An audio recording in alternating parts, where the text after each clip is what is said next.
But the health facilities in the country, especially in the Greater Accra region, have been struggling to save lives for lack of blood at critical times. It is heartbreaking to see preventable deaths occurring due to a lack of adequate blood at critical moments when it is needed the most. Data from the 2020 maternal death causes indicated about 44% of maternal deaths were due to obstetric hemorrhages. This means about 5 out of every 10 maternal deaths could be prevented if there were sufficient blood at any given time.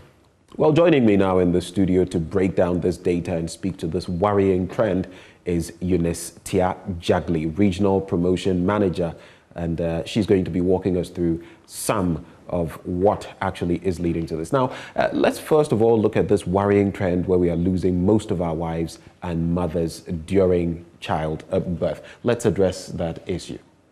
Thank you. Blood is a very important component of health delivery. Unfortunately, we don't have substitute for blood.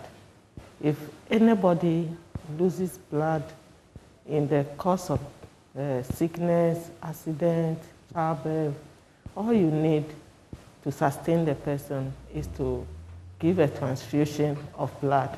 So without the blood, the drugs we have, they take some time to replenish. Right. So you need blood to replace the lost blood in anybody. However, unfortunately in Ghana, we have not gotten to a point where we have people walking into health facilities that I want to donate blood. The blood we need can never be gotten from animals to use, but only for human beings. There are times that people complain about maybe I donated and I needed blood, I was not given. The fact is, we have only few people who donate. So when you have donated and it was used, at the time you needed, nobody had come to donate blood. So it is not available to be given to you. And the world, not only in Ghana, realize the importance of blood. And this time we are in the month of Mother's Love, which is Mother's Day. And from the statistics you have given, you realize that if we can lose, let's say, 20, 30, 40 mothers in one facility just because of lack of or non-availability of blood, I think that is very critical. We focus on the mothers now because of the Mother's Day. That doesn't mean that other conditions do not demand blood. We have accident victims who come with lots blood who need to be replenished to survive. And within a short time, if that replacement is not done, it means you are going to lose the person. And this is the situation the health facilities are facing, not only in the regional hospital, but all health facilities. Because when the thing happened, we all rushed there. I hope in the last documentary shown by your station, when we went to the blood bank, all the trays were empty in the blood bank. So if you get there in critical condition, how do we help you? There's nothing we can do. Sometimes by the time your family member run around to get the blood, you are gone. And life cannot be reversed when it is gone. So it is a critical thing that we all need and we all have to give out to ensure that we give life to somebody who needed it most. And the fact is that you are not made to give blood when you don't have sufficient to give. And when you give blood, it helps you to regenerate fresh blood that builds up your system. Just like we prune fruit trees. When you prune and they develop better. You realize the fruits are better than when they are old. When they are old, you see the fruit small, small, small. But when you prune, the new fruit they bear are very good. So it is with us. When we continue to keep the excess blood in us, it is of no use to us and it doesn't help us. It also results in building of iron that can cause heart attack and heart diseases. So if you give it out to somebody who needs, then you have saved a life. And who knows, you might be saving the life of your own family member who you never thought of going to that facility at the time. The world is running to a point where blood should be available by voluntary donation and not by paid blood donors. In Ghana, we don't have that because most people do not understand and appreciate the importance of availability of blood to save life. When we do the voluntary donation, we get all types of blood available. But when you come and do replacement or emergency donation, you may come and donate what your family member do not need, especially those with scarce blood. Then you have come, but what you are going to give cannot save your person. But if we all go walk to facilities on our own to donate, we have all the categories of blood available at any point in time to be able to give to people who need it. And as at now, we have only about 25% of the blood need being available or being donated yearly. And the situation became worse during since the COVID surface. So we go to the health facilities now, there are no blood for transfusion. And the regional hospital, which is a referral hospital, is suffering the most. When we were there last week, we had less than 20 pints of blood. And they need between 30 to 50 per day. And if we have less than 20, what happens to the rest of the people who need the blood at these facilities? The situation is so serious that it needs attention and we must all contribute. And I totally agree with you. If we're having 25%, that's just about a quarter of the blood needs in our facilities, then it is a crucial problem. And earlier we were talking about the fact that 5 out of 10 women, come through and then they have to go through obstetric hemorrhages because there's no blood. So what has been done thus far? I know that is part of why you are here. What have been the gains sensitizing people about the need to donate blood? Last year, I remember I went by this facility and I checked my blood. I think they told me a level of 15.4 or so, and that I was good to donate. But because I was facing some circumstances, I didn't at the time.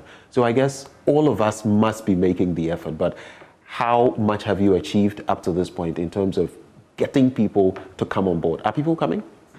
People are not coming. Even when you need it for what we have done in the past was when you have a case that need operation, where you have to prepare for emergency or transfusion, you are asked to bring family members to donate in preparation so that in case of any emergency, if you need it, you could be given.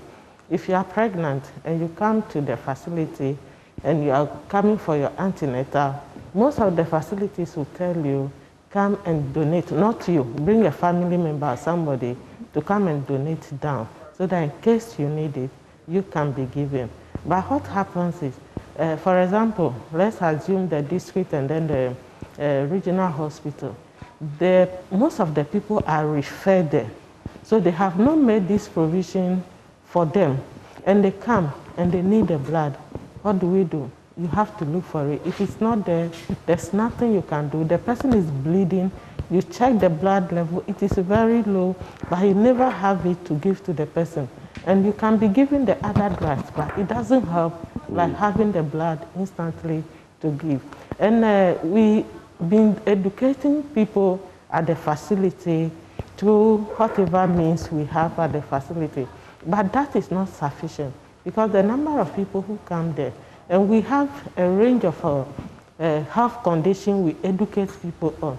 So we cannot be talking about blood donation every day. Right. So therefore, we need the media to help us sensitize the people to be able to walk into any health facility at any point in time to check their blood level and see if they are eligible to donate blood to save a life.